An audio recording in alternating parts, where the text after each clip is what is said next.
In the last couple of days, I've watched a film on Netflix that appeared recently. It's The Circle.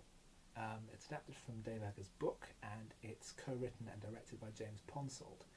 I had been under the assumption that it was actually directed by Tom Tykwer. I think I confused it with the other Tom Hanks Dave Eggers adaptation, which was A Hologram for the King. It's essentially a sub-Black Mirror. A young woman joins a major tech company that is a bit of Facebook, it's a bit of Google, it's a bit of Uber, it has all kinds of tech services involving social media, and it's gradually expanding its services further and further. And she becomes a guinea pig for a new program of people broadcasting their lives 24/7 online for others to watch. But this has obviously a lot of implications towards privacy, security, the nature of the surveillance state, that kind of thing. None of which is treated in any way originally. It feels like the proverbial old man yelling at a cloud, except literally, because it's an actual cloud. But it's so old hat. It's something that could have been done 15 years ago and would have looked cutting edge, but now just looks like, well, this has been done. We know about the evils of social media. We know about oversharing online. We know about the whole people being driven to suicide because of what happens on social media, because you see it in the news. This isn't new. This isn't that interesting or original. It's not a wildly well-made film. There is a bit of visual interest in putting captions on screen of people's online comments as the person they're attached to walks through a scene. But really that's, we saw that in Sherlock, 8 years ago? It's not totally original.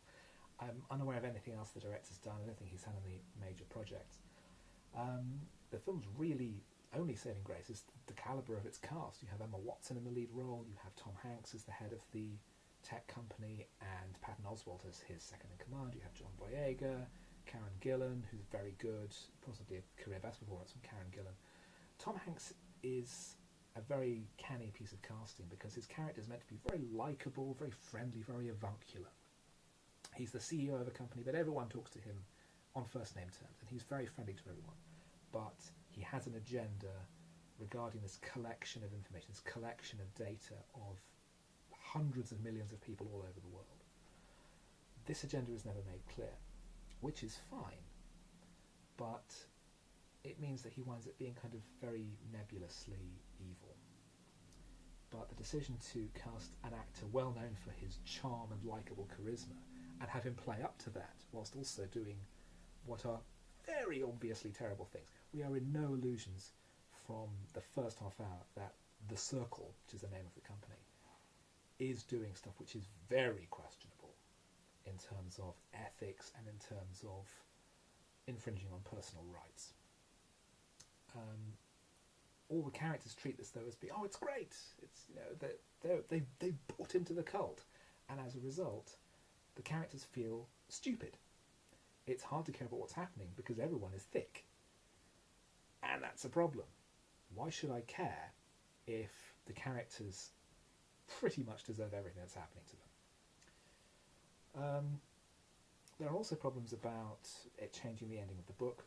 Spoilers for the book. Spoiler mark. It's the jazz hand spoiler. The book ends with the main character buying into the cult of the Circle wholesale and effectively dooming the human race. Whilst the film ends with her changing her mind, exposing the heads of the company as villainous types, and proposing to reshape the Circle as something more concerned with the needs and the ethics of running such a huge business and its customers. So I wouldn't recommend it. Tom Hanks delivers a great performance. Emma Watson is actually quite good. She hasn't yet headlined a film that has succeeded on her name alone, so I don't think that she's as big a star as Hollywood is telling us she is. I mean, there was Beauty and the Beast, but she was not the selling point of that movie.